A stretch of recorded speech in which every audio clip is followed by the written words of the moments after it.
Well, what have we here? It's a broken spring. Yes, very broken. Can you fix it? Sorry, lad. Only a certified clockmaker can fix such a tiny spring. Unfortunately, there aren't any certified clockmakers in Phungoria. I'm afraid you're out of luck. Can't you try? I really need it fixed. Well, I don't know. Please? Okay. I'm afraid that didn't go so well. Gee, thanks.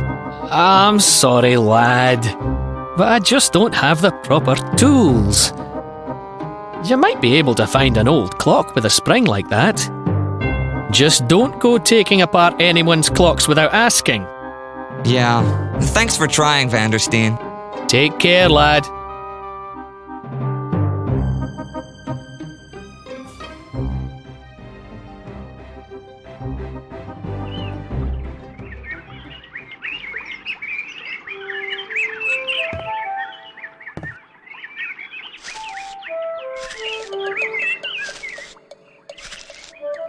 Going up.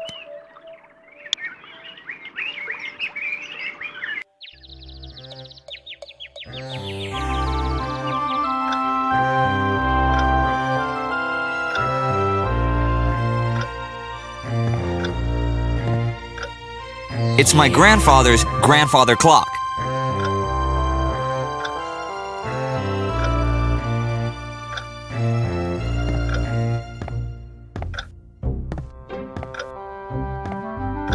One day, I'm gonna take a hammer to that thing.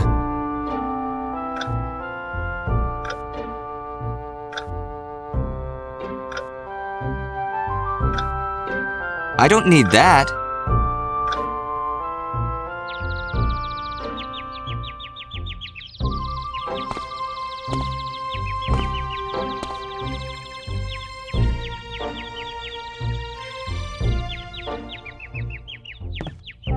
Going down.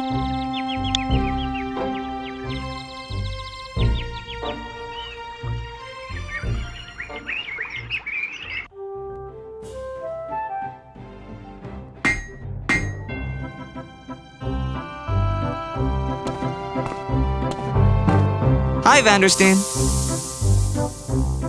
Vandersteen! Oh, hi, Gilbert.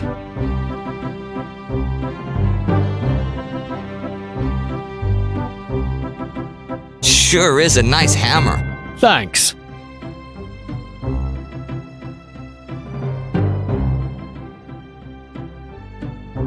What are you working on? Just some horseshoes for one of McLaughlin's Clydesdales. Those are pretty big horseshoes. Well, they're pretty big horses. Why don't we wear iron shoes too? Wouldn't they last longer? Oh, don't let Saul hear you say that. He'll never sell you a pair of shoes again. We've just got different feet than horses do. Our feet have to bend. We'd have a hard time walking in stiff iron shoes. Yeah, I guess so. Oh, one of these days I expect Elton will ask me to make him something like that, just the same.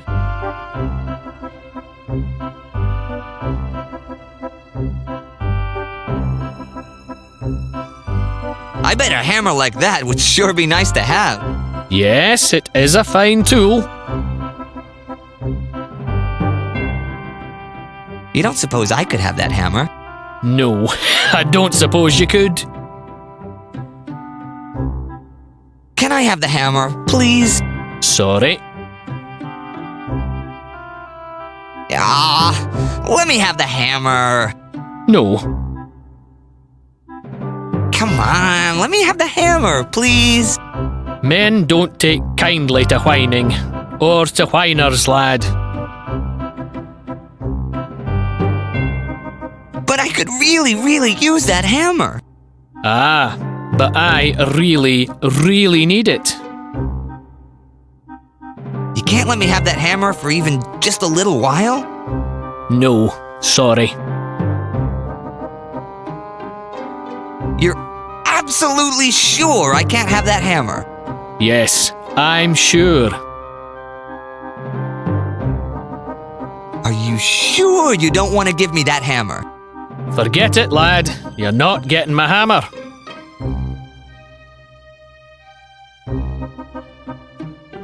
You look busy. I'll come back later. Steer yourself away from trouble, lad. I always do. I don't mean once you're already in trouble, Gilbert. You should try and avoid it in the first place. Yes, sir.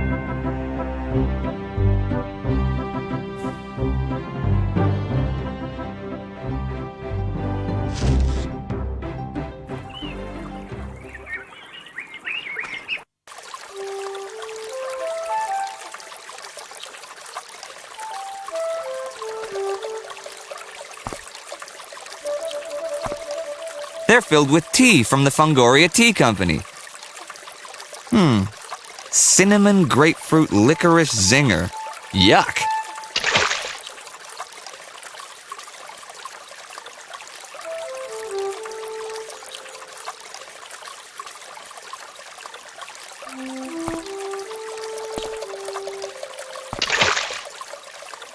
I don't know.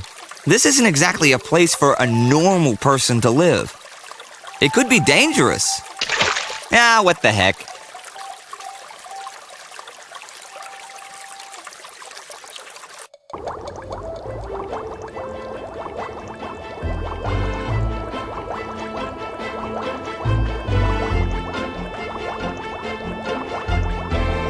Hello.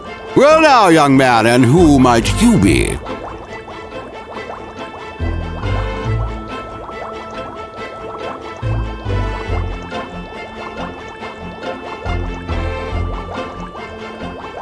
I'm the Queen of Sheba. Not likely. I've met her. She's much taller than you are.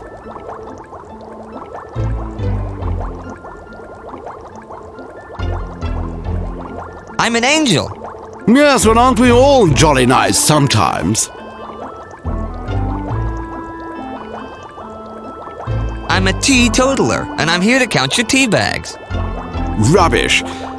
A teetotaler is someone who practices complete abstinence from alcoholic drinks, not someone who totals tea. I'm Gilbert Goodmate. Who are you? I'm Lipton, Sir Reginald Philibert Lipton, to be precise.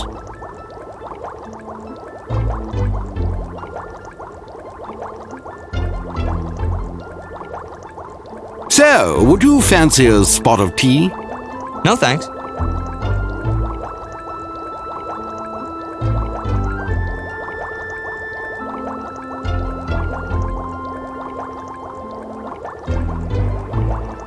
You sure drink a lot of tea. Yes, well, it's a habit I picked up while I was in the Orient in Her Majesty's service.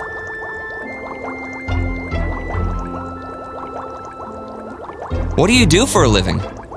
I'm nothing, really. You see, I have no need. I'm quite comfortably retired. I served the better part of my life as an officer with the army of Her Majesty Queen Elizabeth. God rest her soul. I earned my title and was given sufficient lands which, when sold, left me well enough supported to pursue my interests in retirement here.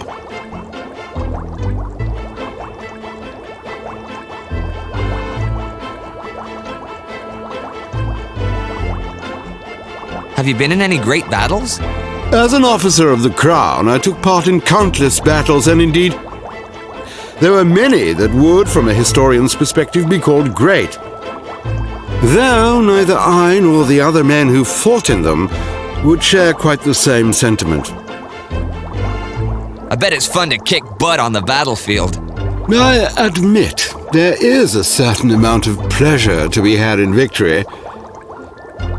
But in my experience, war has always been the most horrifying of endeavors. I would almost say it was unfortunate, except that I find myself enjoying the profits of a long and successful military career. Then, of course, there was the Battle of Funky Sioux. The Battle of Funky Sioux? My men and I had been assigned to Emperor Hassan to chase down what we were told was a small band of brigands who had taken the Emperor's daughter hostage. We gave chase and caught up with the brigands in the Phungoria Valley, where it suddenly became clear that we had been grossly misinformed of their numbers. What did you do? That army of thieves was led by the great tactician Wao Pimbu. We faced a numerically superior force with a vastly superior knowledge of the terrain, with the defenders' advantage and, thanks to the Emperor's underestimation, having the element of surprise. There was only one thing to do.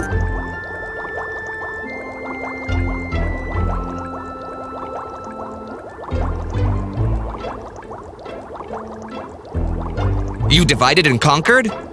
No, we turned around, marched right back to the Emperor, and convinced him to pay the pittance they'd asked for his daughter in the first place. So you lost. On the contrary, if we'd attacked the brigand army, outnumbered as we were, we would surely have met with defeat. Dishonoring the Emperor and Wao Pimbu would only have demanded an even larger sum for the return of the Emperor's daughter. As it happened, the Emperor paid the ransom. His daughter was returned unharmed, and my men and I were greatly rewarded. What did you get? The Emperor knew of my love for tea, and he gave me his entire supply of the rarest black tea in the world. Really? What's it called? It has no name, although in fact it is known to tea connoisseurs as the unnamed tea. There was an old legend about a variety of Camellia sinensis, that's the evergreen all teas are made from, that once grew on a mountain overlooking the Phungoria Valley. It is said that the leaves of this plant were so full of flavor that nothing else could grow within a mile of the plant without taking on some of the same bitter taste. The aroma from the plant was so powerful that only a few ever dared to steep its leaves. The unnamed tea was so full of flavor, it made all other teas seem like water. But it was terribly bitter and had to be sweetened. And its leaves were so fragile that once dried and crushed, they turned into a powder as fine as talc.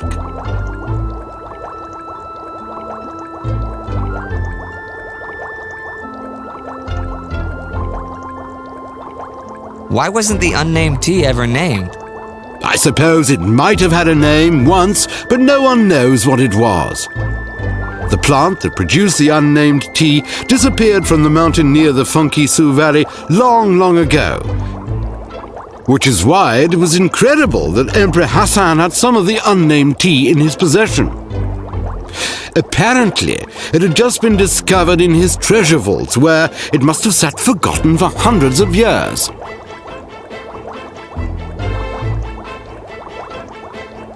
Have you tasted the unnamed tea yet? Unfortunately, no.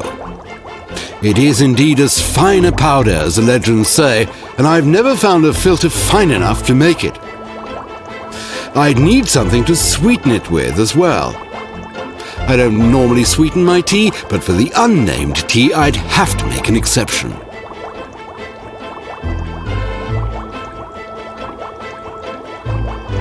Have you traveled to any exotic lands? Oh, yes. I've been to Kenya, Argentina, Sri Lanka, China, India, Indonesia, Turkey, Australia, Egypt, and Japan.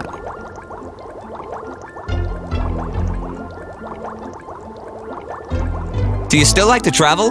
No, I'm afraid my traveling days are well behind me. Of course, I still enjoy reading my travel books. And I have some friends who travel, and they send me letters from time to time. I go traveling by proxy now, I guess you might say.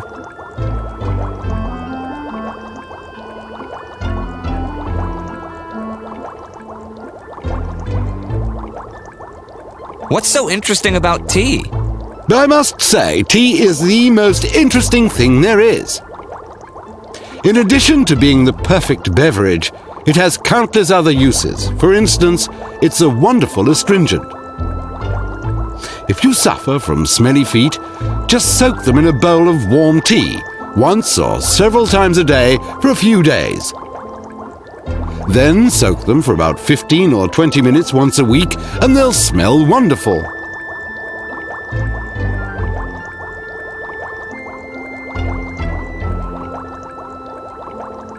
What's your favorite tea?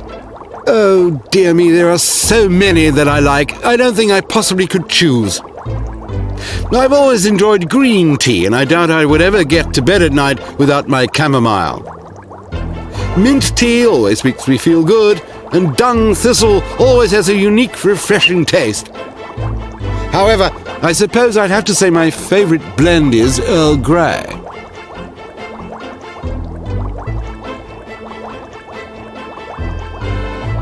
What else can you do with tea? They say it makes a wonderful hair dye. If you're the sort who doesn't like the thought of going grey. I've never tried it, mind you. Showing the grey has never bothered me at all. Even with grey hair, I'm just as sexy. What else can you do with tea? Well, you can use mint tea to wash your face. I like spearmint, but peppermint will work just as well. It really gets into the pores for a deep, fresh, clean feeling.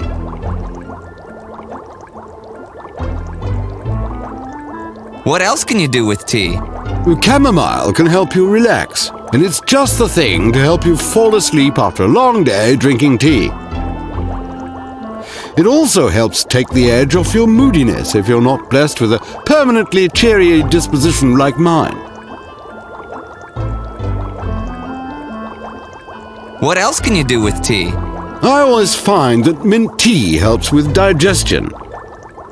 It's good to have some peppermint tea on hand to help fight cramps and nausea. It also helps to soothe the headache, and it's a good way to perk yourself up if you can't tolerate caffeine. What else can you do with tea? Cold tea can be used to soothe a sunburn, and it quenches the thirst like nothing else. My men and I went through a lot of tea when we crossed the Sahara. Why haven't you tasted the unnamed tea yet? Because I don't have a filter that's fine enough, and I don't have anything to sweeten it with.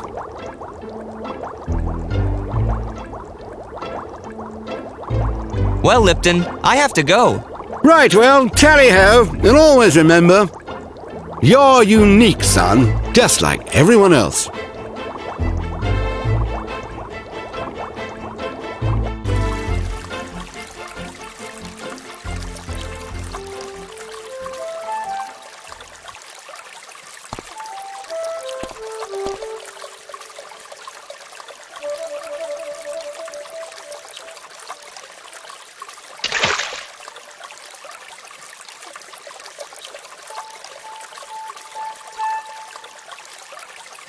Two of Pete's balsa wood cannonballs.